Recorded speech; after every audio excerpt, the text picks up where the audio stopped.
nobody seems to want to give on either side. Does that worry you?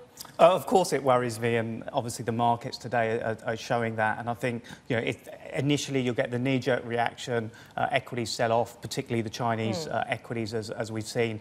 I think, if we step back again and look at Asia, exports are generally less important to Asian economies than they were 10 or 15 years ago.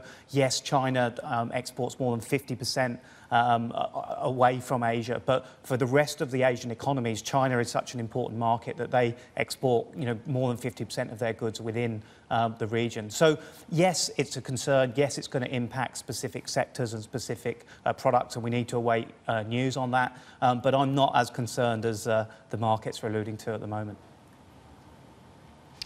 Andrew, it's Hadley in Abu Dhabi. I want to ask you, given your travels in the United States and Europe over the last couple of weeks or so, just following on to what Emily was telling us earlier, we're talking about this ZTE issue with these Senate Republicans. It's really interesting that the Senate Republicans have decided to push back against the president here. Do you think that this is the beginning of a trend? I think with ZTE, it's very company specific, so I think it's difficult to read a lot into that. I mean, I think, again, when I'm on my travels, it's really, looking at investors' concerns. Clearly, they've seen, outflows away from emerging markets. Again, the arguments I would be making, and there was some, agreement with, is that, Asia looks quite well positioned relative to broader EM, simply because, current account positions, fiscal positions in Asia are much stronger than they are in some of those emerging markets that have been under pressure. So, look, these issues are political.